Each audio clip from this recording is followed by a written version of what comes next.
Happiness. What is it even? We were taught that happiness is like a feeling of lightheartedness, and when you're smiling and giggling and things are going good in life, that feeling is a good feeling. It's comfortable. It's where you want to be. So when that feeling goes away, that's when shit kind of hits the fan. That's when we start to crave for that feeling. And in the process of constantly craving for a feeling, we end up chasing that feeling. And in the process of chasing that feeling, we kind of fuck shit up.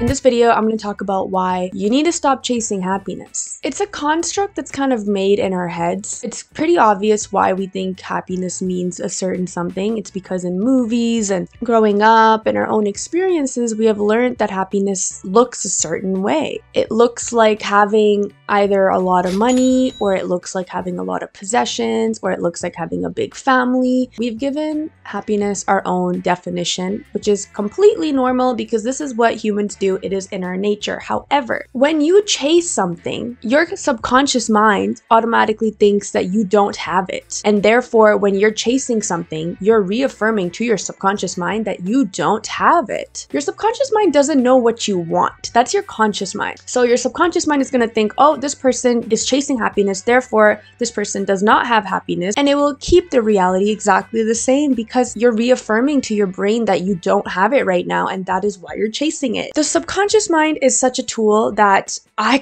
don't know how it works fully, but I'm trying to learn more about it, and I'm doing a lot more research, and these are the things that I've learned. Your conscious mind is the driver. So your conscious mind's in the driver's seat, and it is the one that is making the decisions every single day. It's making the decisions of what you label as good, as bad, as negative, as positive. And the subconscious mind reaffirms whatever you believe right now. When you're chasing something, whether that be a goal or a tangible thing, it's actually harder to obtain it in the physical reality because your subconscious mind is not on your side. So then the question becomes, well, how do we make our subconscious mind work in our favor? It's gonna happen through unlearning of limiting beliefs that we currently have. Happiness is not something to be obtained. Okay, and this might be a little bit of a harder concept for people to wrap their heads around, and that's fine. Happiness is not found in a materialistic thing. It is not found in an achievement. It is a mindset. Happiness is a skill. How do you hone your skills for happiness? You have to understand that happiness can be found right now. Happiness is internal. So sitting here right now watching this video, you can just choose to be happy. But this is extremely hard to do because a lot of people have not done the internal work. Internal work such as understanding what your limiting beliefs are, understanding what your downfalls are, what your current situation is, why you think a certain way, which is why being introspective is very important. Some ways to become more introspective: sit down and write out your thoughts. When you sit down and write out your thoughts, you actually start to realize how many of your thoughts are negative thoughts. Apparently, 70% of our thoughts are negative thoughts. So this means that we are feeding our subconscious negative thoughts, which means our subconscious is thinking that that is our reality, so it's gonna keep manifesting itself in that lens. So how we change this is by having positive thoughts. And how we change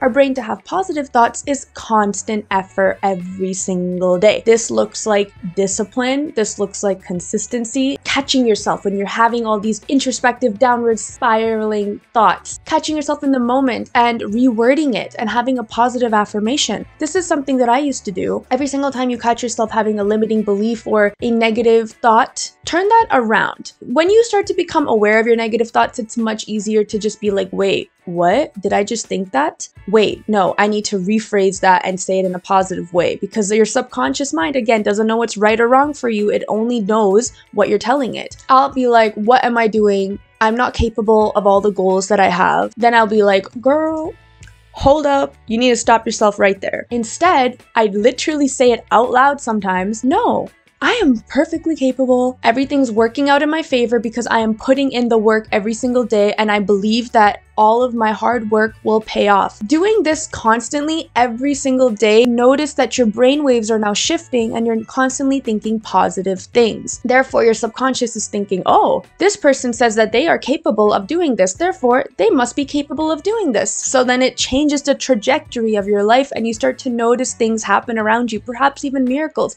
This is the law of attraction, and this is how manifestation works. In the midst of the internal work, in the midst of changing your brainwaves, happiness finds you. Yes, you heard me right. When the goal changes from chasing happiness and all these tangible things and it becomes more internalized and you start to work on yourself, that's when happiness finds you. You will start to notice it gradually, and sometimes you're so invested in yourself you might not even notice it, which is why the next thing I will tell you is to also be grateful every single day. Take out 5 minutes every single day at the end of the day and write down things that you are grateful for. Self-reflection is so important because what tends to happen when people are working towards their goals is they get so hyper-focused that sometimes you miss the point of life. We are not self-improvement projects, okay? We are human beings that are here to experience the spectrum of emotions. We are here to get challenged and grow in different ways, and we don't know exactly why some challenges present itself in crazy ways on this planet, but they're there for a reason. Every single day, if you take out time to be grateful, you'll start to realize the growth that is happening, and you'll be able to take a step back and view everything holistically. And in the moment that you're feeling proud of yourself, you are again reaffirming that everything's going great. It needs to become a habit. All the books that, everyone reads, like Atomic Habits, The Power of the Subconscious Mind, all these books will say the same thing. Forming habits takes a minute, okay? Some statistics says it takes 3 weeks. Some people say it takes 41 days. The timing of it does not matter. We need to detach from the outcome and work towards our better self. You don't want to get stuck in the same cycle of chasing the end goal. That is the whole reason why I'm saying that you can't be chasing happiness, because you're not going to find it that way. You need to believe that it is already here. It is a skill that we are honing down. We are working on ourselves every single day, and in the moments that you wake up meditating and you are making yourself a healthy breakfast and you're doing self-reflection, in these tiny moments throughout the day, that's where happiness is. And it's not coming from anything external, it's coming from inside. The hardest part about this whole journey is the beginning. I get it. The beginning of anything is extremely hard. All you see is all the things that are in front of you. And when we do have introspective thoughts, take a step back, view the introspective thought, and twist the story on it. Literally say it out loud with the positive affirmation. When you stop chasing happiness, you find it within yourself. This sounds so cheesy, I know. Ugh. There are gonna be days where you're just gonna not be having it. I'm telling you right now, there's gonna be days where you're like, yo, I wanna skip working out, I wanna skip the journaling session, and you might end up skipping it, but that's not what's important. The next day, just get back to it, because this is what our brain likes to do. Our brain likes to view one negative thing that's happened and it blows it out of proportion and thinks that everything is useless and you've messed up and blah blah blah. You don't see all the tiny wins along the way as well. Growth does not look linear. Growth is like, be kind to yourself on this journey. I think it's a result of a capitalist environment that we're constantly trying to achieve something and we're constantly chasing something, but I'm here telling you that everything is already within ourselves. We just have to shave off these external layers of conditioning that we've been going through our whole life and find out that it's been with you all along. Like, the amount of cheesy things that I've said this whole video is insane, but like, now I understand why cliches are cheesy. It's because they're true. So I don't know, man. I'm just out here trying to figure it out with you. And if you are also on a self-improvement or just your spiritual journey and just trying to figure out life, then hit that subscribe button, like, comment, share this video if you do enjoy content like this. And aside from that, I hope you guys have an amazing, amazing day, and I'll see you guys next video. Much love to you all.